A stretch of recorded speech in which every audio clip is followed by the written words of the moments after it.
ఘనంగానే ఇవ్వాలి. హృదయమైన, కంఠస్వరమైన, చప్పట్లైన, దయార్థ హృదయమైన, ఇచ్చేటువంటి కానుకైనా ఆయనకు మనస్ఫూర్తిగా ఏ రకంగా అంటే ఆయన ఏమంటున్నాడనంటే ఉత్సాహంగా ఇచ్చువారిని నేను ఆశీర్వదిస్తాను. కూర్చున్నామంటారు. ఉత్సాహంగా ఇచ్చేవారిని ఏం చెప్తాడంటే ఆయన దీవిస్తాడు. హల్లెలూయా. ఎందుకంటే మనము కొన్ని నేర్చుకోవాల్సినటువంటి అవసరతలు మనం చాలా ఉన్నాయి. ఏంటంటే మనం కేవలం వస్తున్నాం, పాటలు పాడుతున్నాం, స్తుతి ఆరాధన చేస్తున్నాం, వాక్యం వింటున్నాం, ప్రార్థన చేస్తున్నాం. కానీ మరలా ఇంటికి పోయిన తర్వాత మనం హోంవర్క్ అనేది చేయడం లేదు. హోంవర్క్ అంటే తెలుసా అమ్మ? మీ పిల్లలు ఎవరైనా బడికి పెట్టే వాళ్ళు ఉన్నారా?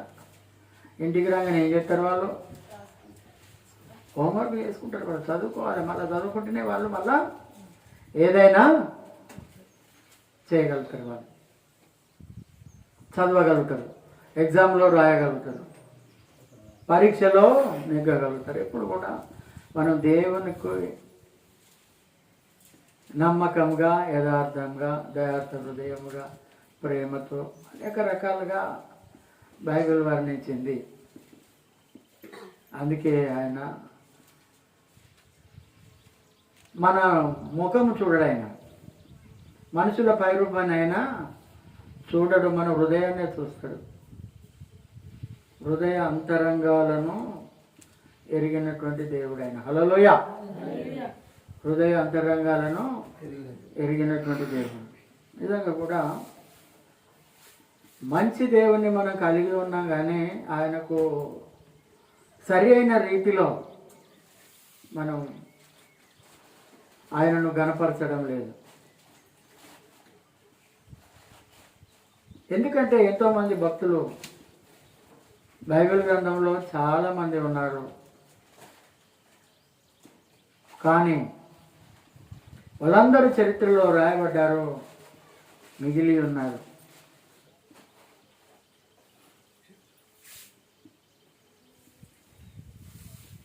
ఎందుకు చెప్తున్నానంటే మనము కూడా ఆయన అడుగు జాడలలో కనీసం రోజుకొక అడుగు. మీరు బ్యాంకులో పోతే అందులో రాసిపెట్టి ఉంటుంది, రోజొక హిందీ పదం నేర్చుకోండి అని ఉంటుంది అలా. ఎందుకంటే అది మన ఫ్యూచర్లో అవసరం పడుతుంది. కాబట్టి మనం కూడా దేవుని కోసం ఒక అడుగు ముందుకేయాలి. ఎప్పుడు కూడా ముందుకు వేయాలని దేవుడు సెలవిస్తున్నాడు. సరే, మంచిది. ఈ యొక్క 119వ సంకీర్తనలోకి వెళ్ళి 135వ వచనాన్ని మనం ధ్యానించుకుందాం. 137 సరే. యెహోవా నీవు నీతిమంతుడవు, నీ న్యాయ విధులు యథార్థములు. హల్లెలూయా. భక్తుడు అంటున్నాడు, యెహోవా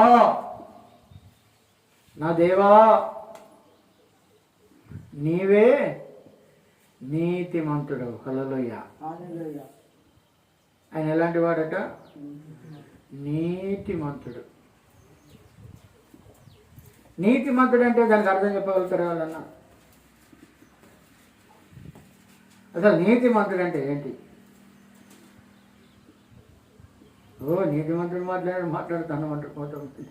నీ దగ్గరనే అన్ని పెట్టుకొని, నీ దగ్గరనే అన్ని ఉంచుకొని, ఇవాళ నువ్వు నీతిమంతుడు అయినట్టుగా మాట్లాడుతున్నావు అంటారు మనుషులు. మళ్ళా నీతిమంతుడు అంటే దేవుని యొక్క మాట వినేవాడు. గట్టిగా చప్పట్లు కొడదామండి. దేవుని యొక్క ఆజ్ఞను పాటించేటువంటి వాడు, ఆయన శాసనములను ఆచరించేటువంటి వాడు. మనకు తెలుసు కదా, ఒక మాట మీకు జ్ఞాపకం చేస్తే మీకు అర్థమైపోతుంది. ఈ మరియమ్మను ప్రదానం చేసుకున్న తర్వాత మరియమ్మ భర్త యోసేపు ప్రధానమైంది, కానీ వాళ్ళకు పెళ్లి కాలేదు. గర్భం ఏడో విధంగా ధరించిందని ఆయనను రహస్యంగా మరియమ్మను విడనాడుదామని చూస్తూ ఉంటాడు. ఇక వద్దు నాకు, ఇక ఈ అవమానం చాలు, ఈ నిందలు చాలు అని రహస్యముగా ఆమెను ఎట్లాగైనా నాకు కొద్దిగా తెగదెంపులు చేసుకోవాలి నేను అని అనుకున్నటువంటి సందర్భంలో అతడు పడుకోగానే అతనితో దేవుని దూత వచ్చి మాట్లాడింది. హల్లెలూయా.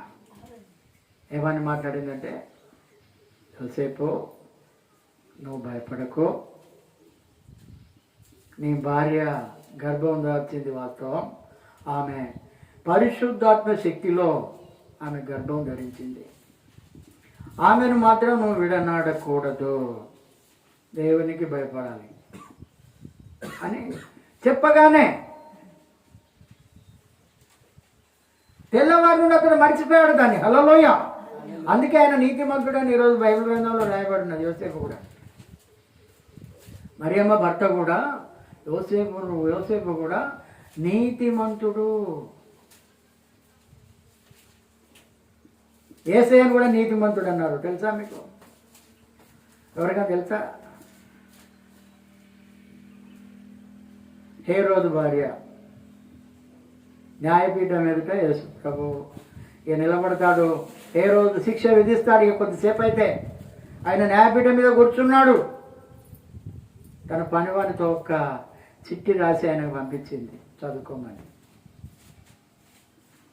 ఏమని రాసిందనంటే, ఆ నీతిమంతుని జోలికి నువ్వు పోకూడదు.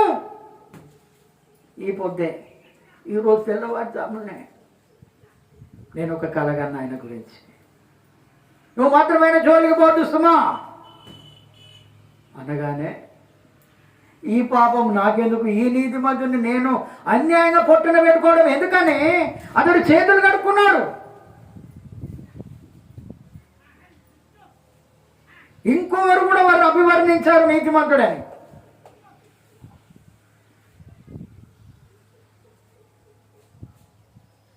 ఇంకొకరు కూడా నీతిమంతుడని అభివర్ణించారు బైబిల్ గ్రంథంలో. వాళ్ళు ఎవరంటే, ఇస్కరీతు యూదా. యూదా తెలుసు కదా, యేసుప్రభును పట్టించిన ఆయన. యేసుప్రభును పట్టించిన ఆయన కూడా 30 వెండి నాణాలకు అమ్మేసి ఆయనకు నిద్ర పడతలేదు. ఇక అయ్యో, ఏ నేరం చేయనటువంటి వాడిని అనవసరంగా నేను పట్టిస్తేనే అని తన హృదయంలో ఎప్పటికి కలకల అంటున్నాడు. మరలా 30 వెండి నాణాలు తీసుకొని వెళ్ళి అక్కడ ఉన్నటువంటి ఎవరు అధిపతుల దగ్గర తీసుకొని వెళ్ళి, ఇగోండి మీ వెండి నాణాలు మీరే తీసుకోవాలని ఆయన ఇక్కడ నుండి అక్కడ దాకా పారబోసి, ఆ నీతిమంతుని రక్తం గురించి నేను నిరపరాధిని. హల్లెలూయా. ఆ నీతిమంతుని రక్తం కోసం నేను ఇంత అది చేశాను, మీరే తీసుకోండిరా అంటే నీతిమంతుడు. హల్లెలూయా. యోహాను కూడా అన్నాడు ఆయన నీతిమంతుడని. యోహాను కూడా అన్నాడు. ఎందుకంటే నీతి అనేది ఎక్కడ పోదండి. ఈరోజు మీద యేసుప్రభు మీద ఎన్నో అల్లికలు అల్లుతున్నారు. చెడు అభిప్రాయాలు, దురభిప్రాయాలు, నానా రకాలైనటువంటి అవన్నీ అల్లుతున్నాడు. అయినా కానీ ఆయన నీతిమత్వము ఎక్కడికి వెళ్ళిపోదు. అందుకే ఆయన అంటున్నాడు, నీతి యెహోవా నీవు నీతిమంతుడు. మనం నీతిమంతులమా? అమ్మ. రోమీలో రాసిన పత్రిక 3వ అధ్యాయంలో మాట్లాడుతున్నాడు ఆయన, నీతిమంతుడు ఒక్కడు లేడు భూమి మీద. నీతిమంతుడు ఒక్కడు కూడా లేడు. అందరూ పాపము చేసి దేవుని యొక్క మహిమను పొందలేకపోతున్నారు. దేవుని యొక్క మహిమను పొందలేకపోతున్నాం. మనం దేవుని మహిమను మనం పొందుకోవాలనంటే ఆ నీతి మంతుని యొక్క రక్తంలో కడగబడాలి. చూడండి, అదే రోమీయులకు రాసిన పత్రిక 3వ అధ్యాయంలోనే ఇంకో కింది వచనం 24వ వచనం అనుకుంటా. కృపచేతనే క్రీస్తు యేసునందలి విమోచనము ద్వారా హల్లెలూయా, చప్పట్లు కొట్టండి. మనం కూడా నీతిమంతులం కావాలనంటే బహురూపులో లాగా ఉండకూడదు. మనం బహురూపులు అంటే ఎరికే కదా, ఇక్కడో మాట మాట్లాడతాడు, అక్కడో మాట మాట్లాడతాడు. కానీ ఇక్కడ అంటున్నాడు, మరి మనకు కూడా అలాంటి బిరుదు రాదా అంటే వస్తుంది. కానీ ఎప్పుడంటే అంటున్నాడు, కాబట్టి నమ్ము వారు ఆయన కృపచేతనే, ఎవరైతే యేసుక్రీస్తును నమ్ముతారో ఆయన కృపచేతనే నమ్ముతారో క్రీస్తు యేసునందలి విమోచనము ద్వారా ఉచితముగా నీతిమంతులని తీర్చబడుతున్నాం మనం. హల్లెలూయా. రక్తంలో కడగబడినటువంటి మనందరం నీతిమంతులం. కానీ నీతి తప్పకూడదు, మనం నీతి తప్పకూడదు. అందుకే మాట్లాడుతున్నాడు, ఆయన ఒక్కడే నీతిమంతుడు, ఆయన ఒక్కడే యథార్థవంతుడు. అందుకే అంటున్నాడు, నీ న్యాయ విధులు యథార్థంగా ఉంటాయ్యా. ఆయన న్యాయం యథార్థంగా ఉంటుంది. ఎవరు చెప్పినా వినడు ఆయన. హల్లెలూయా. ఇక్కడ భూమి మీద 2-3 సాక్షులు ఉంటే అన్యాయాన్ని న్యాయం చేస్తున్నారు, న్యాయాన్ని అన్యాయం చేస్తున్నారు. కానీ ఆయన అలా చేసేవాడు కాదు. నీతి న్యాయం. కోర్టులో కూడా ఇట్లా తలాలు పట్టుకొని ఉంటుంది న్యాయదేవత. చూసిలా నల్లటి గుడ్డ కట్టి ఉంటుంది ఆ కాళ్ళకు, ఇట్లా పట్టుకొని ఉంటుంది. అంటే అక్కడ అంతా అన్యాయమే జరుగుతుందని చూపిస్తుంది అన్నట్టు. నన్ను చూడకుండా వీళ్ళందరూ కట్లు కట్టేశారు, ఇక వాళ్ళు ఏమన్నా చేసుకొని నేనైతే నిలబడేదాన్ని నిలబడతాను. మరి అక్కడ ఉందా? లేదు.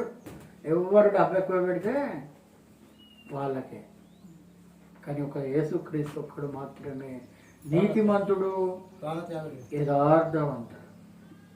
అందుకే అంటున్నాడు భక్తుడు మాట్లాడుతుండే, యెహోవా నీవు నీతిమంతుడవయ్యా.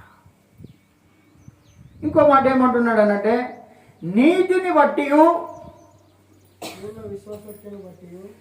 పూర్ణ విశ్వాస్యతను బట్టి నీ శాసనములను నీవు నియమించావు. ఆయన వేసి బట్టి శాసనాలు ఆయన వట్టిగానే ఇచ్చి పంపలేదమ్మా. ఆయన ఇచ్చినటువంటి 10 ఆజ్ఞలు, పలకలు, ఆ శాసనాలు సీనాయి పర్వతం నుండి మోసే తీసుకొని వచ్చినప్పుడు 40 పగుళ్ళు 40 రాత్రులు దేవునితో ఉపవాసం ఉండి ఆ పలకలు పట్టుకొని వచ్చాడు ఆయన. ఆ పలకలు అవి ఒట్టిగా మామూలు ఎవరో చెక్కి శిల్పి చెప్పడం, లేకుంటే ఇప్పుడు కంప్యూటర్లో చెక్కి చేసినవి అవి కాదు. ఆయన చేతి వ్రేలుతో రాశాడు ఆ శాసనాలు. ఆ యొక్క దేని మీద రాశాడనంటే బండ మీద రాశాడు. హల్లెలూయా. ఎక్కడ రాసిండమ్మా? ఎవరైనా అడిగితే చెప్పాలి. శాసనాలు ఏ విధంగా రాశాడు, దేని మీద రాశాడు? బండ మీద రాశాడు. బండ మీద ఎందుకు రాశాడు? బండ మీద ఎందుకు రాశాడు అని అంటే, ఆ బండ కాలబెట్టినా కానీ అక్షరాలు పోవు, నీళ్ళలో నానబెట్టినా కానీ. చూడు, దేవుని ప్రణాళిక అంటే అది. దేవుని యొక్క ప్రణాళిక. అంత గొప్ప దేవుడే. ఆ శాసనాలు ఆయన పట్టుకొని వస్తూ ఉంటేనట, కిందికి వచ్చినప్పుడు మోసే ముఖాన్ని చూడలేకపోతున్నారు కింద ఉన్న వాళ్ళు. హల్లెలూయా. దగ్గ దగ్గ దగ్గ దగ్గ దగ్గ దగ్గ మెరుస్తున్నది ఆయన ముఖం కూడా. ఎందుకంటే దేవుని దగ్గర నుంచి చూస్తున్నాడు కనుక చూడలేకపోతున్నారు జనాలు. వాళ్ళని చూసి నేను చేసిండు అంటే, వీళ్ళు చూడలేకపోతున్నారని తన ముఖం మీద ముసుకేసుకున్నాడు. అంత విశ్వాసతతోటి ఆ యొక్క శాసనాలు రాసి నీతిని బట్టి పూర్ణ విశ్వాస్యతని బట్టి ఇప్పటికి కూడా ఆ శాసనాలు చెలామణి అవుతున్నాయి. ఎప్పుడో రాసినటువంటి మాటలు ఈ రోజులలో కూడా ఇప్పుడు ఎవరన్నా చదువుకోని వాళ్ళు కూడా, లేకుంటే చర్చికి రాని వాళ్ళని కూడా ఎవరన్నా అడగండి, దొంగతనం చేస్తే మంచిదేనా అని అడిగితే ఏమంటారు వాళ్ళు? సిగరెట్ తాగితే మంచిదేనా అంటారా? మందు తాగితే మంచిదే అంటారా? చెడు పనులు చేస్తే మంచిదే అంటారా? అనరు. తెలుసు ఇవన్నీ శాసనాలు, ఇవన్నీ కూడా శాసనాలు. నీతిని బట్టి పూర్ణ విశ్వాస్యతను బట్టి నీ శాసనములను నీవు నియమించితివి. ఆ రకంగా ఆయన నియమించాడు. ఆయన హల్లెలూయా. నియమించడం అంటే ఏర్పాటు చేసుకోవడం. హల్లెలూయా. ఒక మనిషిని సెలెక్ట్ చేసుకోవడం, ఆయన ఆజ్ఞలను సెలెక్ట్ చేసుకోవడం. ఒకసారి వ్రాసిందంటే మనం ఒకసారి రాతాం, ఇది తప్పు అని కొట్టేస్తాం. కానీ అలాంటి వాడు కాదు దేవుడు. బాగా ఆలోచించి చూసి లేకనన్నా కొట్టివేతలు ఉంటాయి మనం రాసిన రాతలలో, కానీ ఆయన రాసిన రాతలలో కొట్టివేతలు ఉండవు. ఒకసారి రాశాక తిరుగులేదు. అందుకే చాలామంది అంటారు, నా రాత మంచిగా రాయలేదు దేవుడు అంటారు కొంతమంది, నా గీత మంచిగా లేదంటారు కొంతమంది, నా బతికే గిట్నే రాసి పెట్టిండు కావచ్చు, గిట్నే అవుతుంది అని అన్నాడు. అందుకే చెప్తున్నాడు ఇక్కడ, నీతిని బట్టి పూర్ణ విశ్వాస్యతను బట్టి నీ శాసనములను నీవు నియమించివి. నా విరోధులు నీ వాక్యములు మరిచి పోవుదురు. అందరికీ దేవుని యొక్క వాక్యం అంటబట్టదు. ఆయన విరోధుల గట మర్చిపోతారు కదా దేవుని వాక్యాలను, దేవుని యొక్క మాటలను మర్చిపోతారు. మనం మర్చిపోతున్నామంటే ఆయనకు విరోధులం మనం. అందుకే ఇక్కడ మాట్లాడుతున్నాడు, ఇక్కడ నా విరోధులు నీ వాక్యములు మర్చిపోదురు, కావున నా ఆసక్తి నన్ను భక్షించుచున్నది. హల్లెలూయా. నా ఆసక్తి భక్షించుచున్నది. భక్షించున్నదంటే నన్ను తినేస్తున్నది.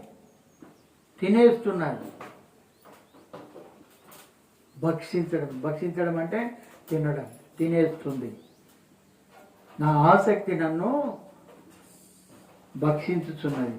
నీ మాట మిక్కిలి స్వచ్ఛమైనది, అది నీ సేవకునికి ప్రియమైనది. నీ యొక్క మాట మిక్కిలి స్వచ్ఛమైనది. హల్లెలూయా.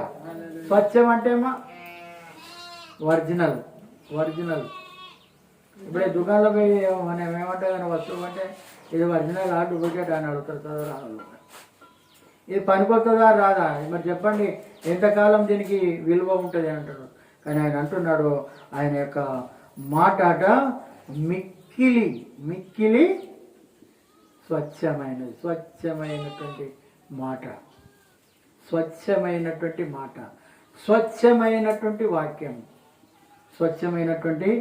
వాక్యం, అది నీ సేవకునికి ప్రియమైనది, నీ సేవకునికి చాలా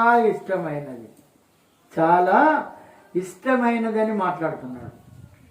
ఇంకొక మాట ఏమంటున్నాడు అనంటే, నేను అల్పుడను, నిరాకరింపబడిన వాడను అయినను నీ ఉపదేశములను నేను మరువను. నేను అల్పుడనంటే నేను కొంచెపోని. కొంతమంది కొంచెపోళ్ళు ఉంటారు, వట్టిగానే కొంచెపడతారు, కొంచెగానే అల్కపడుతూ ఉంటారు. నేను అంటున్నాడు, నేను అల్పుడను కానీ నిరాకరింపబడిన వాడను.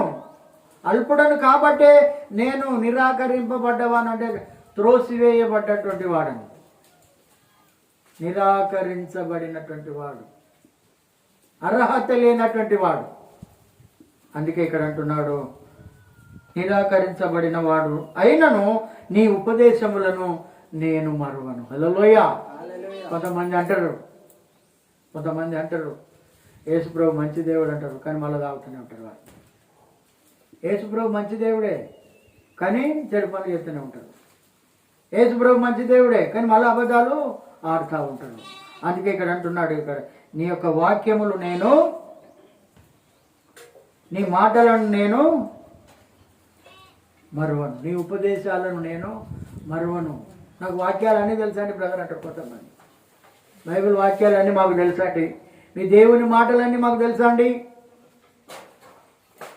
కానీ నేను రాలేకపోతున్నా, నీ దగ్గరికి మందిరానికి రాలేకపోతున్నా, నీకు దూరంగా జీవిస్తున్నా, నిరాకరింపబడినటువంటి వాడను. అందుకే అంటున్నాడు 142వ వచనములో, నీ నీతి శాశ్వతమైనది. ఆయన నీతి ఎప్పటి వరకు ఉంటుందట? శాశ్వతం అంటే ఎల్లకాలం, ఈ భూమి ఉన్నంత కాలం, సూర్య చంద్ర నక్షత్రాలు ఉన్నంత కాలము. అందుకే అంటున్నాడు నీ నీతి శాశ్వతమైన. కొంతమంది ఏమంటారంటే నీతి అట నీళ్ళలో వేసినా పోదని అంటారు. తెలుసు కదా ఈ మాట మనకు. నీతి అనేది నీళ్ళలో వేసినా పోదు. అందుకే ప్రసంగి గ్రంథకర్త రాస్తున్నాడు, ఏమంటున్నాడు అనంటే, నీ ఆహారము నీటిలో వేయము, చాలా దినాలు అది ఖరాబు కాకుండా ఉంటుంది. హల్లెలూయ. దాన్ని కనిపెట్టి ఫ్రిడ్జ్ తయారు చేసిన మానవుడు చాలా రోజులు ఉంటుంది. ఫ్రిడ్జ్లో పెట్టుకుంటే నువ్వు 6 రోజులు ఊరికి పోయినా మటన్లో పెట్టి మళ్ళీ వచ్చి వేడి చేసుకొని తినొచ్చు. అంతే కదా.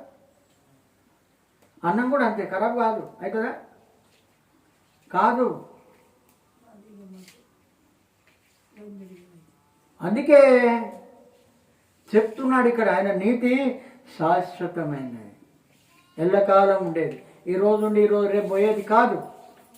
అందుకే అంటున్నాడు నీ నీతి శాశ్వతమైనది, ఎల్లకాలం. ఆయన ప్రేమ కూడా శాశ్వతమైనది. అందుకే ఇక్కడ మాట్లాడుతున్నాడు, నీ ధర్మశాస్త్రము కేవలము సత్యం. హల్లెలూయా. ఈ ధర్మశాస్త్రము కేవలము సత్యము అని అంటున్నాడు. ఈ వాక్యమే సత్యం. అందుకే యేసుప్రభు ఏమన్నాడు అని అంటే, నేనే మార్గం, నేనే సత్యం, నేనే జీవం. అందుకే ఇక్కడ మాట్లాడుతున్నాడు నీ నీతి శాశ్వతమైనది. నిజంగా కూడా శాశ్వతమైనది. మన మాట ఎల్లకాలం నిలవదు. మనం ఇక్కడ ఒక మాట మాట్లాడతాం, అక్కడ ఒక మాట మాట్లాడతాం. చర్చిలో ఉన్నప్పుడు ఎంతో పరిశుద్ధంగా మనం కనపడతాం, బయటికి పోతే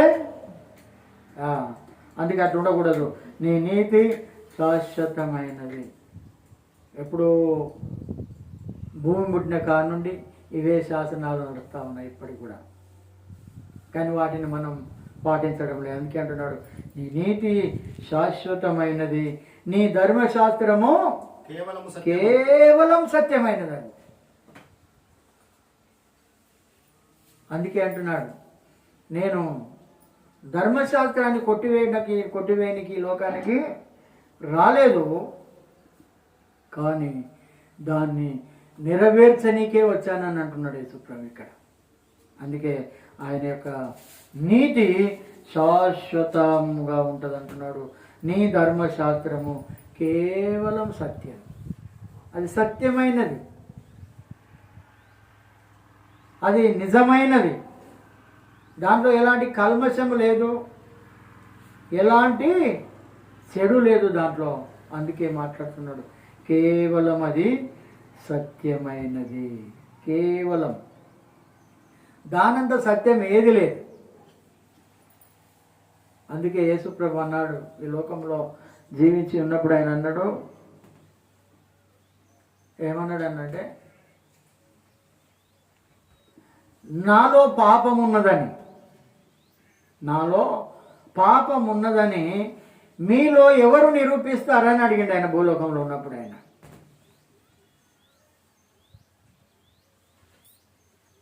నాలో పాపం ఉన్నదని మీలో ఎవరు నిరూపిస్తారు? ఎవరైనా నిరూపించే వాళ్ళు ఉన్నారా? ఆయన పాపాన్ని భూలోకంలో ఇంతవరకు కూడా ఎవరు కూడా నిరూపించినటువంటి వాళ్ళు లేరు. అందుకే మాట్లాడుతున్నాడు. కేవలం సత్యం అంటున్నాడు ఆయన. కేవలం యథార్థత, కేవలం సత్యం సత్యం సత్యం. అందుకే ఆయన అంటున్నాడు ఇక్కడ, నీ ధర్మశాస్త్రము ఇప్పటి వరకు కూడా. కానీ ఎందుకంటే దీని దగ్గరికి ఎందుకు వస్తలేరు అంటే, అయ్యా మీ దేవుడు మంచి దేవుడే కానీ మీ దగ్గరకు పోతే తినొద్దా, తాగొద్దా, అబద్ధాలు ఆడొద్దా, మోసాలు చేయొద్దా, అన్యాయాలు చేయొద్దా, అక్రమాలు చేయొద్దా, ఇవన్నీ మాకు అలవాట్లు అయి ఉన్నాయి కదా. ఒక్కసారే పోవాలంటే ఎట్లా పోతాయ్యా?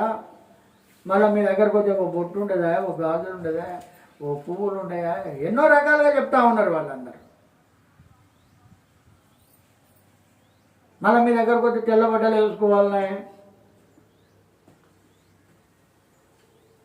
అంటే, ఆయన మాట ఒకసారి మాట్లాడిండి అంటే, ఆయన నోట్లోకి వెళ్ళి మాట రిలీజ్ అయిందని అంటే మరలా ఆయన వెనుకకు తీసుకునే దేవుడు కాదు.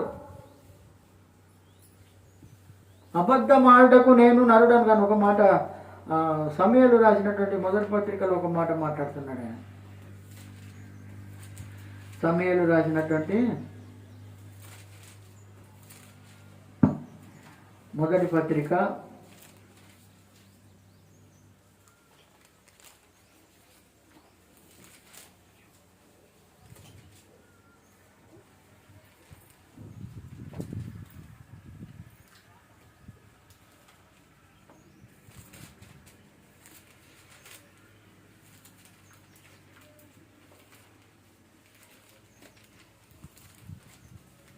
7.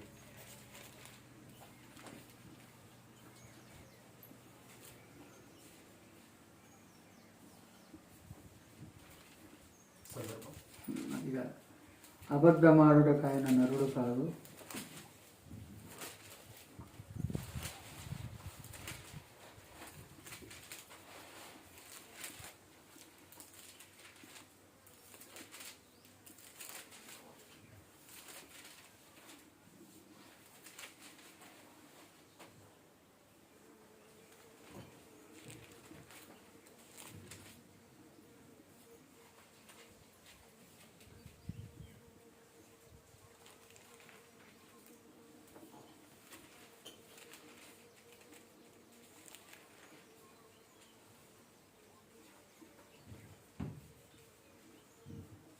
ఆయన అబద్ధమాడుటకు నరుడు కాదు అన్నమాట.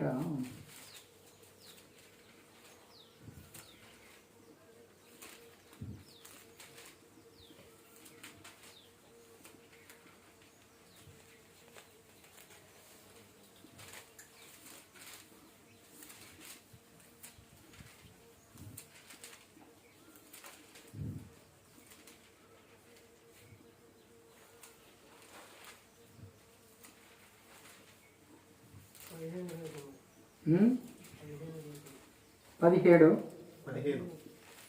చదవండి. మరి ఇజ్రాయేలుకు ఆధారమైన వాడు నరుడు కాడు, ఆయన అబద్ధం వాడు పశ్చాత్తాపడు. అందుకు సౌలు నేను పాపం చేసేదని.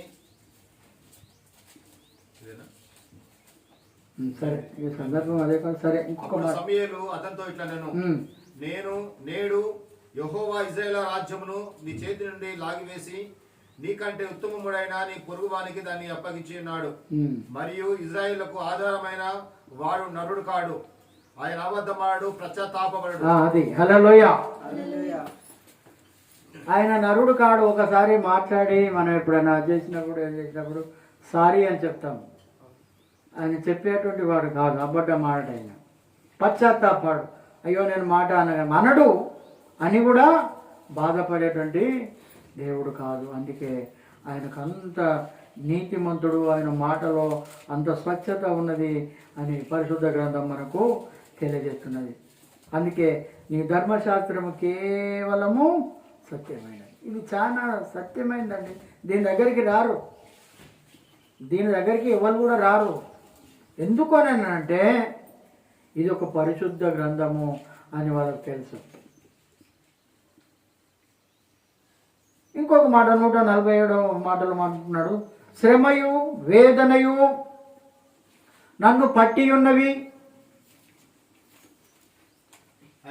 అయినను నీ ఆజ్ఞలు నాకు సంతోషము కలగజేయుచున్నవి. హల్లెలూయా. శ్రమయు వేదనయు, శ్రమలు కష్టాలు, శ్రమలు వేదనలు. శ్రమలు ఎవరికి ఉంటాయనంటే క్రైస్తవులకే ఉంటాయి. వేదనలు ఎవరికి ఉంటాయంటే దేవుని నమ్మిన బిడ్డలకే ఉంటాయి.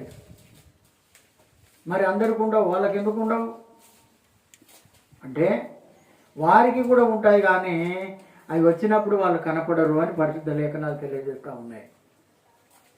మరలా తిరిగి వచ్చినప్పుడు వాళ్ళు కనపడరు. పచ్చ గడ్డి వల్ల వాళ్ళు మెరుస్తారు, మొలుస్తారు, చాలా బాగా ఉంటారు, కానీ తర్వాత అవి కనపడవు. కానీ దేవుడు అంటున్నాడు ఇక్కడ, శ్రమయు వేదనయు నన్ను పట్టి ఉన్నవి, శ్రమయు వేదనయు నన్ను పట్టి ఉన్నవి. యోనా అంటున్నాడు చేప గర్భంలో ఉండి కూడా అవే మాటలు మాట్లాడుతున్నాడు ఆయన. ఏంటి నా పరిస్థితి అయ్యా, నేను సముద్రం అడుగు భాగంలో ఉన్నానని అనుకుంటున్నాడు ఆయన. సముద్రపు అడుగు భాగంలో ఉన్నానని అనుకుంటున్నాడు. దేవుని మాట వినకపోతే ఎవరైనా గట్టిన పడేస్తాడు ఆయన. హల్లెలూయా. దేవునికి వ్యతిరేకమైన పని చేస్తే, దేవునికి వ్యతిరేకమైనటువంటి పని చేస్తే, కానీ దేవునికి ఇష్టడే, కానీ మంచి బోధకుడే, మంచి సేవకుడే, కానీ దేవుని మాటకు విలువ ఇవ్వలేదు. శ్రమలు ఏరి కోరి తెచ్చుకున్నాడు, శ్రమలు కష్టాలను ఏరి కోరి తెచ్చుకున్నాడు. నేను నీనేవే ప్రజల బాధను చూశానయ్యా, నువ్వు నీనేవే పట్టణానికి వెళ్ళిపో అంటే, నీనేవే పట్టణానికి నేనెందుకు పోతానని ఆయన తర్షీష్కు ఓడ ఎక్కి తర్షీష్కి వెళ్ళిపోయాడు. ఆ సముద్రంలో పెద్ద తుఫాన్ వచ్చేది. అక్కడ ఎవరిని బట్టి వచ్చినాయి? ఆయనకు తెలుసు. పోయిన మరాదుగా పడుకున్నాడు అడుగు భాగంలో పోయి. అందరూ వల్లకల్లోలం అవుతుంటే భయపడుతున్నారు, భయభ్రీతులైపోతున్నారు, అనేక రకాలుగా హడలిపోతున్నారు, చచ్చిపోతాం మేమని. అరే ఎన్నడూ జరగంది, ఎందుకు ఈ రకంగా జరుగుతూ ఉన్నది అని ఎవరి దేవుళ్ళకు వాళ్ళు మొక్కుతున్నారు. ఎవరి దేవుళ్ళకు వాళ్ళు మొక్కుతున్నారు. కానీ అందరూ ఈ విధంగా భయపడితే లోపల మరాజుగా ఆయన పడుకొని ఉన్నాడు. ఆయన పడుకొని ఉన్నప్పుడు ఒక వ్యక్తి పోయి అంటున్నాడు, ఏమయ్యా నిద్రపోతా ఏంటి? మేమందరము భయపడి మేము చచ్చిపోతా ఉంటే నువ్వు ఇక్కడ చేసే పని ఏంటి అన్నప్పుడు ఆయన బయటికి వచ్చాడు. అరే మనందరం వ్యాపారస్తులం, ఎప్పటికి ప్రయాణం చేసేటువంటి వాళ్ళం, ఎందుకు ఈ రకంగా మనకు ఈ రకంగా జరిగింది అని వాళ్ళు అనుకున్నటువంటి సందర్భంలో అందరం చీట్లు వేసుకుందాం, ఇది ఈ శ్రమ ఈ కారణం ఎవరి వల్ల వచ్చిందని వాళ్ళు చీట్లు వేసుకుంటే కూడా యోనా మీదకే ఆ చిట్టి వచ్చేసింది. యోనా మీదకి ఆ చిట్టి రావడం జరిగింది. అప్పుడు అడుగుతున్నారు, ఎవరు నువ్వు, ఎక్కడి నుండి వచ్చినావు, నీ ఊరేది, నీ ప్రాంతం ఏది, నీది ఏ దేశం, నువ్వెందుకు వచ్చినావు ఇక్కడికి అని అన్నప్పుడు అతడు చెప్తున్నాడు, వారితో ఇట్లా నేను హెబ్రీయుడను, సముద్రానికి భూమికి సృష్టికర్త అయినటువంటి ఆకాశమందున్న దేవుడై ఉన్నటువంటి యెహోవా యందు భయం బాగానే ఉన్నదట. మరి మానవునికి ఏమున్నదట? భయం బాగానే ఉన్నది. నేను భయభక్తులు గలవాడను, భయం ఉంది. భయం ఉంటే మరి ఈ రకంగా ఎందుకు చేసినవాడు నాయన? భయభక్తులు గలవాడను చదువు. తాను యెహోవా సన్నిధి నుండి హల్లెలూయా ఎడవదండట. పారిపోతున్నావా విశ్వాసి, నీ గమ మీద పరిశీలించావా విశ్వాసి? యెహోవా సన్నిధి నుండి పారిపోతున్నాడు, దేవుని నుండి పారిపోతున్నాడు, ప్రార్థన చేయకుండా పారిపోతున్నాడు, దేవునికి అనుకూలంగా ఉండడం లేదు, ఇష్టానుసారంగా జీవిస్తున్నాడు. దేవుని భయం బాగానే ఉన్నది, గంపడంత భయం ఉంది, కానీ ఆ నీనేవే పట్టణం గురించి భయంకరమైనటువంటి నిజాలు తెలుసుకున్నాడు ఆయన. అమ్మో, అంత నీనేవే పట్టణానికి నేనెక్కడ పోతా, నా ఒక్కంతో ఏమవుతుంది, నేనేం చేయగలుగుతానని అతడు ఆ రకంగా చేస్తే దేవుని ప్రణాళిక ఎప్పుడు కూడా తప్పదు. ప్రియ దేవుని బిడ్డలారా, శ్రమలు వస్తాయి, కష్టాలు వస్తాయి, బాధలు వస్తాయి, వేదనలు వస్తాయి. పారిపోతున్నాడు, నేను యెహోవా యొద్ద నుండి పారిపోతున్నానని మాట్లాడుతున్నాడు ఆయన. నా చదువు మిగతా భాగం. అతడు ఆ మనుషులకు తెలియజేసి ఉండెను కనుక వారు ఆ సంగతి తెలుసుకొని మరింకా భయపడుతున్నారు. నువ్వు చేసిన పని ఏమిటి? ఇంకా భయపడుతున్నారు. ఏమయ్యా నువ్వు ఏమిటి, మమ్మల్ని అందరినీ చంపుతావా?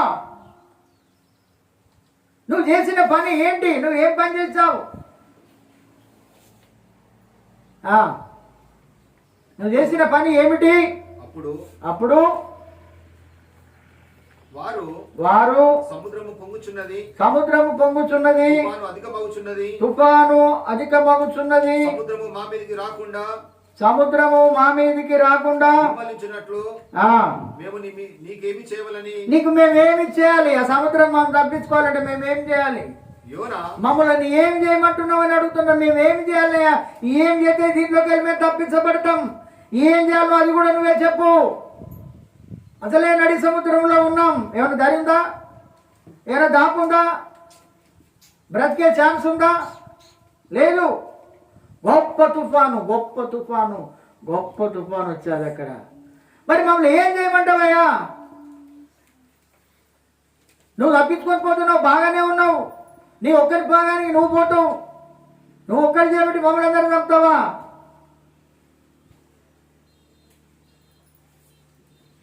ఒక్కడు చేయబట్టి ఊరు ఖరాబ్ అవుతుందట, ఒక్కడు చేయబట్టి కుటుంబం ఖరాబ్ అయింది, ఒక్కడు చేయబట్టి ప్రపంచం ఖరాబ్ అయింది. అందుకే ఇక్కడ అంటున్నాడు, అందుకు యోనా నన్ను బట్టి గొప్ప తుఫాను మీ మీదకి వచ్చనని నాకు తెలిసి ఉన్నది. హల్లెలూయా. చూడండి, ఎవరిని బట్టి వచ్చిందట తుఫాను? ఎవరు బట్టి వచ్చింది? మనం చెప్తాం ఎవరి కన్నా, నన్ను బట్టే ఈ కష్టం వచ్చింది, నన్ను బట్టే ఈ శ్రమలు వచ్చినాయి, నన్ను బట్టే ఈ బాధ వచ్చింది. నేనా? ఎట్లా కనపడతాను నీ కళ్ళకు అంటాం మనం. నేనా? నేను ఒక్కదానే హక్కు ఉన్నట్టున్నది, నేను ఒక్కనే హక్కు ఉన్నట్టున్నది, అంతే కదా. నేను ఒక్కని పోతే, నేను ఒక్కదాని పోతే నిమ్మలం అవుతారు మీరు అందరూ అంటాం మనం. కానీ ఆయన అంటున్నారు ఇక్కడ, నన్ను బట్టే ఈ తుఫాన్ వచ్చిందయ్యా, ఈ కష్టం మీ అందరికి వచ్చింది నేను చేయబట్టే, నేను ఒక్కడను చేయబట్టే. శ్రమయు వేదనలు ఇవన్నీ నన్ను బట్టే మీకు వచ్చేసాయి. అందుకే అంటున్నాడు ఇక్కడ, నన్ను ఎత్తి సముద్రములో పడవేయుడి, అప్పుడు సముద్రము మీ మీద రాకుండా అప్పుడు సముద్రము మీ మీదికి రాకుండా నిమ్మలిస్తాయి. హల్లెలూయా. లేవండి సముద్రాలు ఎత్తేయండి.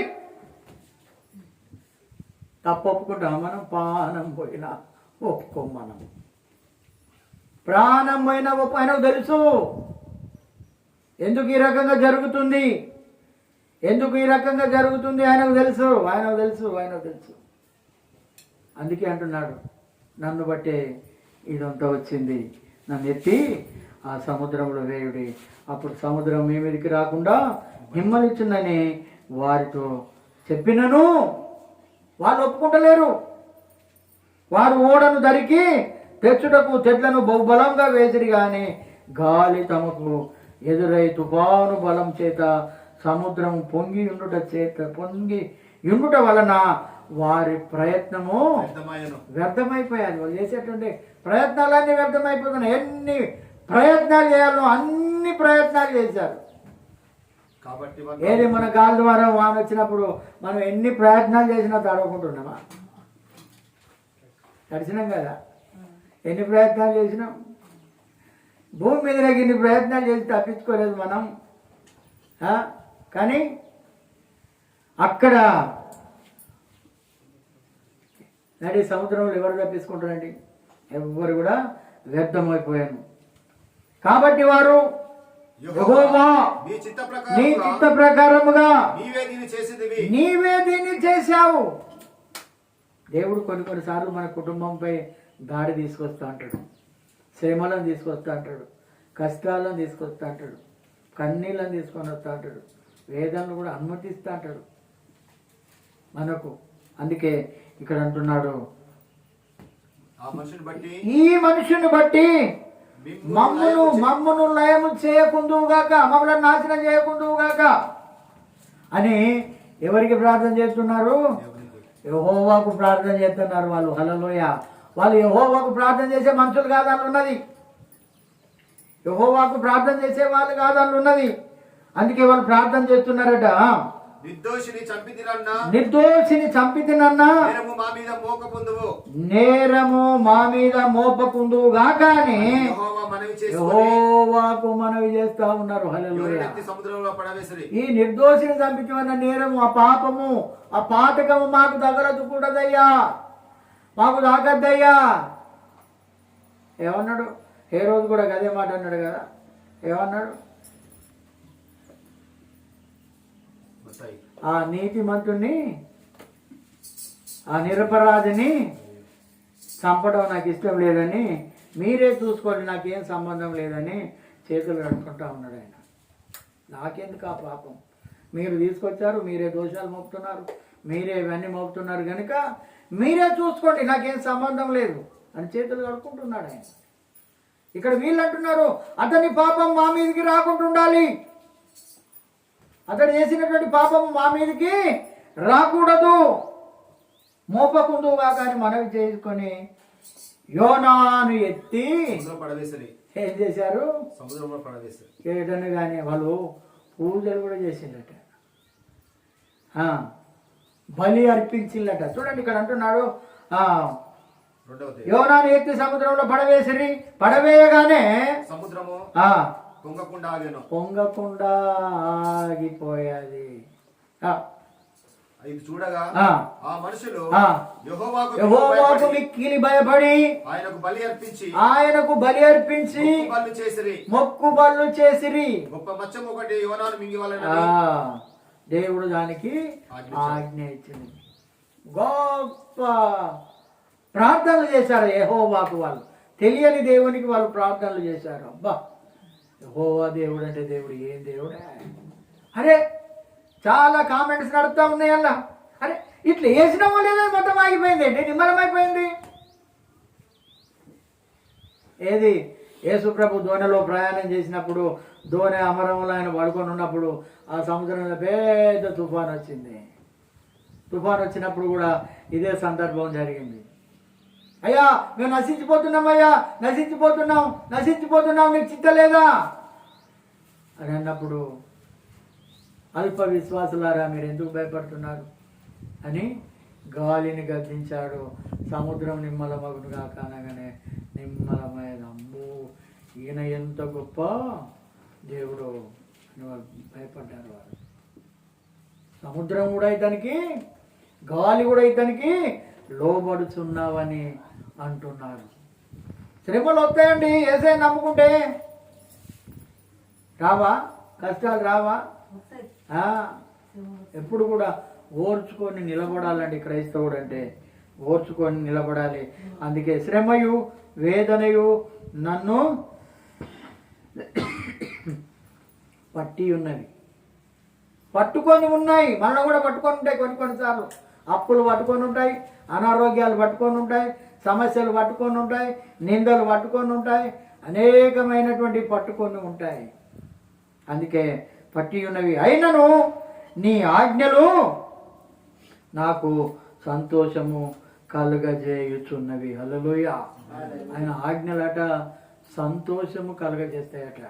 ఆయన మాటలు, ఆయన ఆజ్ఞలు సంతోషం. ఎంత కష్టమైనా కానివ్వండి, ఎంత బాధ అయినా కానివ్వండి, ఎంత ఇరుకులైనా కానివ్వండి, ఎన్ని సమస్యలైనా, ఏ బాధలైనా, కొంతమంది అంటారు, అమ్మో ఆయన మాగా భరించిండమ్మా ఆ రోగం, ఆయన అన్ని అప్పులు అన్ని కథలు అన్నీ మాగా భరించిండమ్మా. కొంతమంది అప్పులు వాళ్ళే చేసుకొని చచ్చిపోయేటోళ్ళు లేరా? రోగాన్ని భరించలేక అయ్యో ఇక రోగం నాకు తగ్గదని మందో మాకో పోసుకొని ట్రైన్ కిందనో దాని కిందనో పడి చనిపోయిన వారు లేరా? భరించలేక. కానీ మనకు అలాంటిది లేదు. హల్లెలూయా. అందుకే ఇక్కడ అంటున్నాడు, ఏమంటున్నాయి? అయినను నీ ఆజ్ఞలు నాకు. దేవుని నమ్మిన బిడ్డలు ఇలాంటి అగత్యాలు చేసుకోరు. ఇలాంటి అగత్యాలు చేసుకోరు. అగత్యాలు చేసుకున్నది ఎవరైనా సాతాను వాళ్ళలో దూరి ఆ పని చేస్తూ ఉంటాయి. శ్రమయు వేదనయు చుట్టుకున్నది. ఇస్కరియోతు యూదా కూడా అవి తీసుకుపోయి పడేసి అయ్యా నన్ను క్షమించయ్యా అంటే అయిపోయేదేమండి. కానీ అతని దగ్గరికి పోనీయలేదు అది. అయ్యా అతను పట్టుకున్నది పోయిండు, ఆయన ఉరి పెట్టుకొని చచ్చిపోయిండు. ఆయన చచ్చిపోయాడు. అందుకే ఆయన అంటున్నాడు ఇక్కడ, శ్రమయు వేదనయు నన్ను పట్టి ఉన్నవి, అయినను నీ ఆజ్ఞలు నాకు సంతోషము కలుగజేయుచున్నవి. ఆయన యొక్క ఆజ్ఞలు మనకు సంతోషాన్నే ఇస్తాయి, సమాధానాన్నే ఇస్తాయి, నెమ్మదే వస్తుంది. ఆదివారం నాడే పండుగలు వస్తాయి మనకు. ఆదివారం నాడే పంచాదులు ఉంటాయి. ఆదివారం నాడే దినాలు ఉంటాయి. ఆదివారం నాడే అన్నీ ఉంటాయి. ఇలా నాకున్నట్టుగా. అరే ఆదివారం వద్దంటే వాళ్ళు ఆదివారమే మంచి రోజు వచ్చిందట వాళ్ళకు.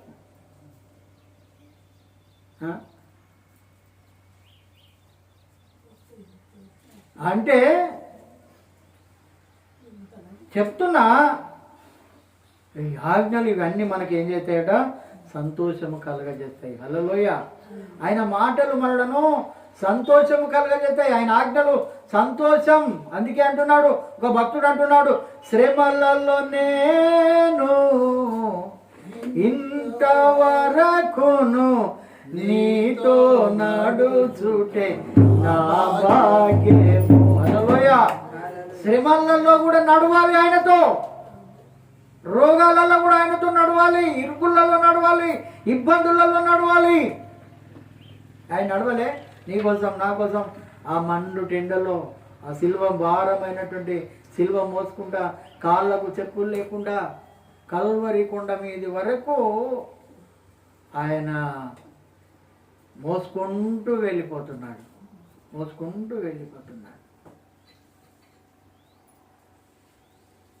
కానీ ఆయన సిలువ మోసే భాగ్యం మనకు కావాలి. హల్లెలూయా. ఒక సందర్భంలో అన్నాడు ఆయన, ఏమన్నాడనంటే, ప్రతి దినము నా సిలువను ఎత్తుకొని మీరు వెంబడించాలని అంటున్నాడు ఆయన. ప్రతి దినము ఆయన సిలువను ఎత్తుకోవాలట. మనం ఆయన సిలువ కాదు, మన సిలువను ఎత్తుకోవాలి. మనం భర్త అనేటువంటి సిలువ మొయ్యాలే, తప్పదు. భార్య అనేటువంటి సిలువ, పిల్లలు అనేటువంటి సిలువ, అప్పులు అనేటువంటి సిలువ, అనారోగ్యాలు అనేటువంటి సిలువ, ఇవి మొయ్యాలి. ఇది మన సిలువ అన్నట్టు. తన సిలువను ఎత్తుకొని నన్ను వెంబడింపని వాడు నా వాడు కాడు అని అంటున్నాడు ఆయన. ప్రతిదినం సిలువ అంటే ఏంటిదంటే భారం. అది నశించుతున్న వారికి వెర్రితనం, కానీ విశ్వసించుతున్నటువంటి మనకు అది దేవుని శక్తి అయినది. గట్టిగా చప్పట్లు కొడదాం. హల్లెలూయా. ఈ శ్రమలు, ఈ వేదనలు, ఈ బాధలు, ఈ కష్టాలు ఇవన్నీ మనకే.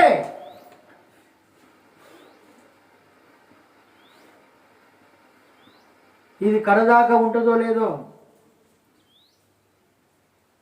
నేను కడదాకా నడుస్తానో లేదో, ఎప్పుడు కూడా దేవుని రాజ్యం వైపు చూడాలమ్మా మనందరం. హల్లెలూయా. దేవుని యొక్క రాజ్యం ఒకటి ఉన్నది. ఆయన రాజ్యం పరలోక రాజ్యం. హల్లెలూయా. అందుకే హేరోద్తో కూడా మాట్లాడుతున్నాడు ఆయన. ఏమంటున్నాడు ఎరికైనా? నా రాజ్యం ఇది కాదు, నా రాజ్యం అది. హల్లెలూయా. ఆయన రాజ్యం అది. ఆయన రాజ్యం కోసం కనిపెట్టాలి. ఇక్కడ కష్టాలు వచ్చినా, ఇక్కడ బాధలు వచ్చినా, ఇక్కడ ఏది వచ్చినా కానీ ఆయన రాజ్యం కోసం కనిపెట్టేటువంటి వారముగా మనం ఉండాలి. అందుకే ఆయన యొక్క ఆజ్ఞలు సంతోషము కలుగజేయుచున్నవి. ఆయన ఆజ్ఞలు మనకు సంతోషాన్ని ఇస్తాయి అని మాట్లాడుతున్నాడు. సంతోషాన్ని ఇవ్వాలి, సంతోషంగా సేవ చేయాలి, సంతోషంగా దేవుని మందిరానికి వెళ్ళాలి, సంతోషంగా కానుక ఇవ్వాలి, సంతోషంగా దశమ భాగాలు ఇవ్వాలి. సంతోషంగా మన హృదయం పూర్ణ అంగీకారం కావాలి.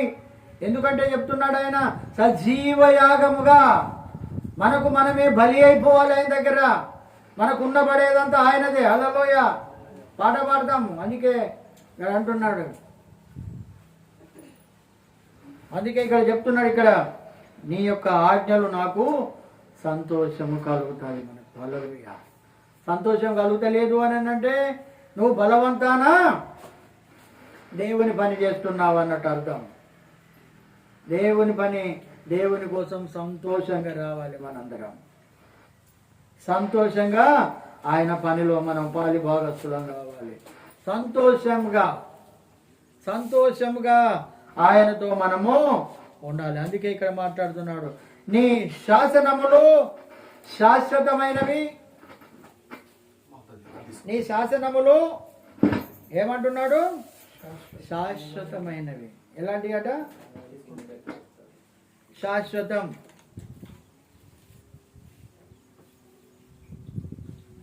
ఆయన యొక్క శాసనాలు ఎలాంటి అట? శాశ్వతం. హల్లెలూయా. మనం కొంతకాలమే ఉంటాం. మనం ఏదో ఒక రోజు ఈ గోడు నిడిచిపెట్టిపోతాం. ఇది ఎప్పటికి ఉండదు. ఇది ఎప్పటికీ ఉండదు. ఇది కొంతకాలమే. ప్రియ దేవుని బిడ్డలారా, మనం ఉన్నంత కాలమైనా ఆయన నామానికి మహిమ కలగాలి. ఆయన నామానికే మహిమ కలగాలి. ఆయన రాజ్యం కోసం కనిపెట్టే వారిలో మనం ఉండాలి. ఏదో వస్తున్నాం పోతున్నాం చర్చికి, లేకుంటే కాదండి. ఇది చాలా శ్రమగల దినాలలో మనం ఉన్నాం. అనేక శ్రమల మధ్యలో మనం నడుస్తున్నాం, రాళ్ళ మధ్యలో తిరుగుతున్నాం అంటున్నాడు. ఏది తేళ్ల మధ్యలో తిరుగుతున్నాం అని అంటున్నాడు. హెచ్కేల్ తోటి మాట్లాడుతున్నాడు. మనం మామూలుగా నడతలేం. మన నడక అలాంటి ప్రదేశాలలో ఉన్నది. దేవుని రాజ్యం కోసం కనిపెట్టాలి. నికోదేము కనిపెట్టాడు దేవుని రాజ్యం కోసం. యాయీరు దేవుని రాజ్యం కోసం కనిపెట్టాడు. దేవుని రాజ్యం కోసం కనిపెట్టినటువంటి భక్తులు చాలా మంది ఉన్నారు. హల్లెలూయా. అరిమత్త యోసేపు దేవుని రాజ్యం కోసం కనిపెట్టాడు. యేసుప్రభు ఒకరోజు కూడా వాక్యం చెప్పలేదు ఆయనకు. ఆయనను వెంబడించలేదు. ఆయన శిష్యుడు కాదు. ఆయన దేవుని రాజ్యం ఉన్నది. దేవుని కోసం నేను ఏదో ఒకటి చేయాలి అన్న తపన మనలో కూడా ఉండాలి. హల్లెలూయా. దేవుని కోసం ఏదో ఒకటి చేయాలి నా జీవితంలో. నా బ్రతుకు దినములన్నీ, మన బ్రతుకు దినాలలో దేవుని కోసం ఏదో ఒక మంచి పని చేయాలి. హల్లెలూయా. ఒక బీద విధవరాలు ఏం చేసేదండి? ఒక ఆమె ఏం చేసేది? అత్తరుపుట్టి తీసుకొని వచ్చి పగలగొట్టేది. ఏదో ఒక మంచి పని చేయాలి. ఆయన ఉన్నప్పుడు మంచి పని చేయాలని ఆమె అత్తరుపుట్టి పగలగొట్టి యేసయ్యకి ఇచ్చేది. హల్లెలూయా. ఆయన అంటున్నాడు, ఈ డబ్బు సంచి ఆయన దగ్గర ఇసుకరి చూడ దగ్గర ఉన్నది కాబట్టి ఆయన ఏమంటాడు? ఏందమ్మా ఇంత వ్యర్థమైన పని చేస్తున్నావు? నువ్వు చేసేది కరెక్ట్ లేదమ్మా. ఇది అమ్మి బీదలకి ఇస్తే అయిపోవు. 300 దేనారాలు పెట్టి దీన్ని కొని నిష్కారణంగా మరొకటి యేసయ్యకు పూస్తాను అని అడుగుతున్నాడు ఆయన. అప్పుడు అంటున్నాడు యేసుప్రభు అంటున్నాడు, హల్లెలూయా. ఆయన అంటున్నాడు, ఆమెను మీరు తొందరగా పెట్టకండి. ఆమె నా ఎడల మంచి కార్యం చేసేది. చప్పలు కొట్టండి. దేవుని కోసం కార్యం చేయాలి. దేవుని కోసం మనం జీవించాలి. మన కోసం, మన పిల్లల కోసం, మన భార్య పిల్లల కోసం. ఇది కాదండి. ఇది దేవుని కోసం. ఈమె నా ఎడల మంచి కార్యం చేసేదా? నా భూస్థాపన నిమిత్తము చేశాను. మంచి కార్యం చేసా. సర్వలోకమందు మార్కు సువార్త 14లో ఉంటది. ఈమె నా ఎడల మంచి కార్యం చేసిన మార్కులో ఉంటుంది చూడండి. ఈమె ఈ అత్తరు శరీరం మీద పోసి నా భూస్థాపన నిమిత్తము దీనిని చేసెను. సర్వలోకమందు ఒక్క నిమిషం ఈ మాట ఒకసారి మనం చూసుకుంటే మంది కూడా 14 వారు చదువు మార్కు సువార్త అందుకు యేసు ఇట్లనను, ఈమె జోలికి మీరు పోకండి, ఆమె మంచి పని చేసింది. ఈమెను మీరు ఎందుకు తొందర పెడుతున్నారు? ఈమె నా ఎడల, ఎవరి ఎడల? యేసుక్రీస్తుకు మంచి కార్యం చేయాలనండి, మంచిది ఇవ్వాలి ఆయనకు, శ్రేష్టమే. అందుకే ఆయన మాట స్వచ్ఛమైనది, ఆయన వాక్యం స్వచ్ఛమైనది, ఆయన జీవితం పరిశుద్ధమైనటువంటి జీవితం. నేను పరిశుద్ధుడని కనుక మీరు కూడా పరిశుద్ధంగా ఉండాలంటున్నాడు. మళ్ళీ దరిద్రులుగా ఉండాలని ఆయన ఆశ ఉందా? ఆయన అంటున్నాడు, ఆయన ధనవంతుడై ఉండి కూడా మన కోసం ఆయన దరిద్రుడయ్యాడు. ఆయన మనందరి కోసం దరిద్రుడయ్యాడు. ఆయన ధనాన్నంతా ప్రజలకు ఇచ్చేశాడు. హల్లెలూయా, ప్రజలకు ఇచ్చేసాడండి. అందుకే ఇక్కడ మాట్లాడుతున్నాడు, ఈమె జోలికి మీరు పోకండి, ఈమె జోలికి మీరు ఎప్పుడు కూడా పోకండి. ఈమెను ఎందుకు తొందర పెట్టుచున్నారు? ఈమె నా ఎడల మంచి కార్యం చేశాను. మంచి కార్యం చేశాడు.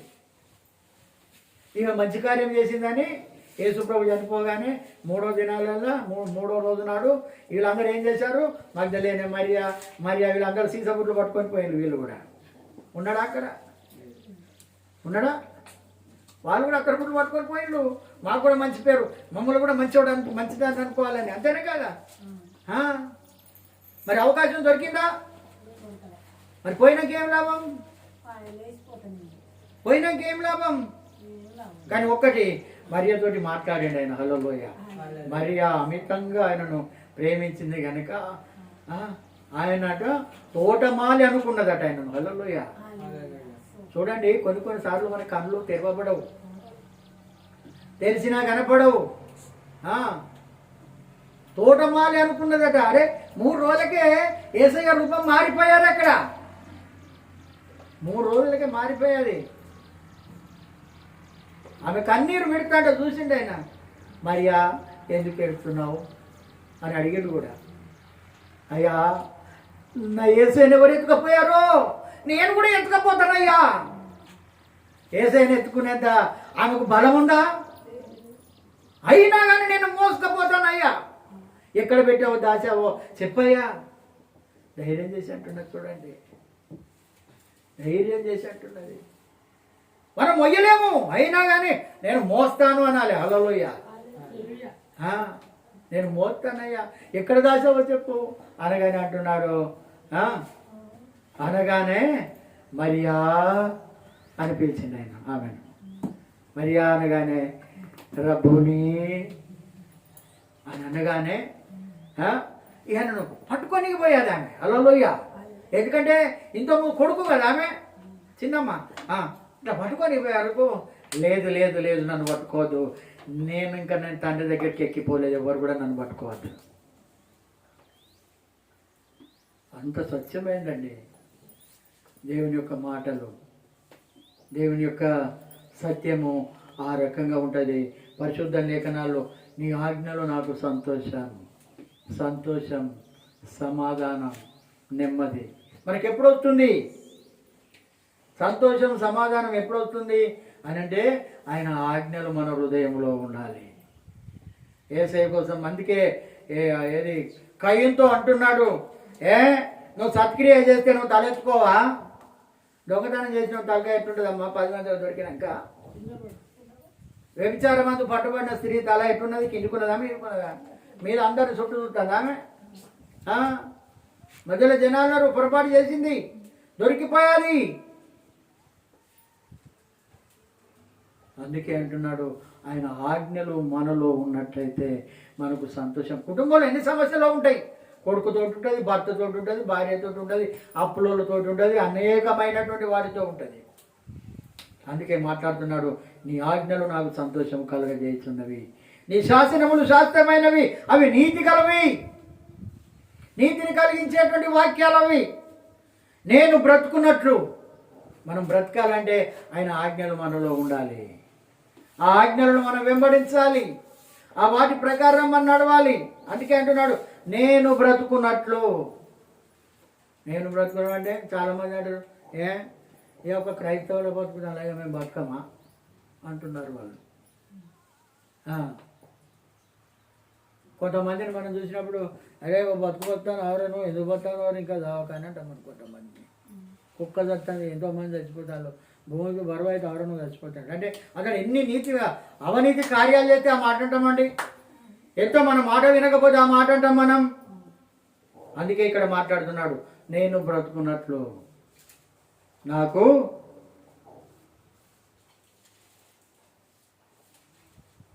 తెలివి దయచేయము. తెలివి కావాలి, మన జ్ఞానం కావాలి.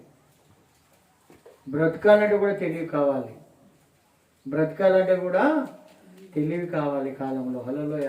తెలివి లేకపోతే దద్దమ్మలాగుంటే దద్దమ్మలాగుంటే మీరే చెప్పండి, ఈ కాలంలో కొంచెం తెలివి లేకపోతే బ్రతకగలుగుతాడు ఆ మానవుడు ఎవరన్నా?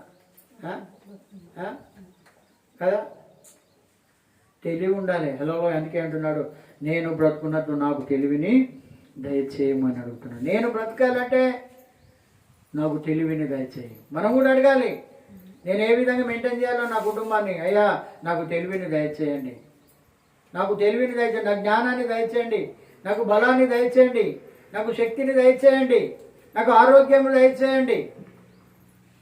ఇవన్నీ కూడా మనము అడగడం లేదు ఆయనను. హల్లెలూయ. అడిగితే ఇచ్చే దేవుడు, ఆయన మనలను నడిపించే దేవుడు.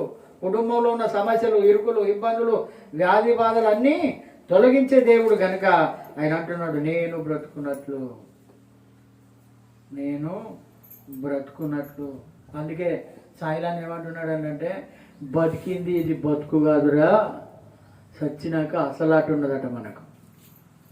చచ్చినాక అసలాట ఉన్నది. ఇప్పుడు ఏం కాదు, మనం ఎన్నో నటనలు నటిస్తున్నాం భూమి మీద. భర్తకు తెలియకుండా, భార్యకు తెలియకుండా, పిల్లలకు తెలియకుండా, ఇరుగు తెలియకుండా, పొరుకు తెలియకుండా, ఎవరో తెలియకుండా. అందుకే అంటున్నాడు, బతికింది ఇది బతుకు కాదు, చచ్చినాక అసలాట ఉంటుంది మనకు. వాళ్ళందరికీ ఏముండదు ఆట, మనకే ఎక్కువ ఉంటుంది. దేవుని నమ్మిన బిడ్డలకే ఎక్కువ ఆట ఉంటుంది. హల్లెలూయా. అందుకే మనం చాలా జాగ్రత్తగా జీవించాలి, చాలా జాగ్రత్తగా పగడుబందిగా జీవించాలి. అందుకే అంటున్నాడు, నేను బ్రతుకున్నట్లు నాకు తెలివి దయచేయి. తెలివి కావాలి. ఈ లోకంలో బ్రతకాలంటే తెలివి కావాలి, చదువు కావాలి. అవునా? మంచి మంచి షాపులలో తెలివి ఉన్నా, చదువు ఉన్నా, అందం లేకున్నా కూడా తీసుకోరు కొన్ని షాపులలో. నీ ముఖం చూసి మాట్లాడి గిరాకీ అయిద్దావా, పో బయటికి పో అంటాడు. అట్లా కూడా ఉంది. మరి సేల్స్ గారులు ఎట్లుండాలండి? యాక్టివ్గా ఉండాలి, అంతేనా కాదా? పనిచేసే వాళ్ళు ఉండాలి, మనిషిని ఆకర్షించేటట్టు ఉండాలి. రండి సార్, ఇదేనా, ఇంకేమైనా తీసుకుంటారా అని అడగాలి, అంతే కదా? ఇది ఒక్కటే తీసుకుంటే సరే ఇక తీసుకొని పోంటారా వాళ్ళు? మీరు షాప్కి పోండి, ఇంకేం కావాలండి అని అంటారు. మీరు హోటల్ పోండి, ఇది తిన్నారు కదా ఇంకేమైనా తింటారా అని అడుగుతారు. ఎందుకు? మనం అడుగుతానమా? మనం అడగం. హల్లెలూయ. ఇంకేమైనా కావాలా, ఇంకేమైనా కావాలా? మన చర్చికి పోతాం, మీరు వస్తారా అని అడుగుతాం. మనం అడగం, మనము అడగం. అది కావాలి. హల్లెలూయ. దేవునికి అది కావాలి, నువ్వు అడుగు. ఒక్క జిల్లు లేకుంటే లేదు, నువ్వు మాట కలిగే రాదు. నేను అక్కడ వింటాను కదా నీ మాట, ఎవరు చూడకుండా నేను అక్కడ వింటాను. నేను అక్కడ నీకు సీసీ కెమెరా పెట్టినా నేను అక్కడ. హల్లెలూయ. ఎందుకంటే నశించిపోతున్నారు మన కళ్ళ ముందు ఎంతోమంది. వాళ్ళని కాపాడుకునే బాధ్యత మనదే, ఎవరిదో కాదు. హల్లెలూయ. సరే, మంచిది. దేవుడు ఈ కొద్ది మాటలు దీవించను గాక. మంచిది. ప్రార్థన చేసుకుందాం మనం.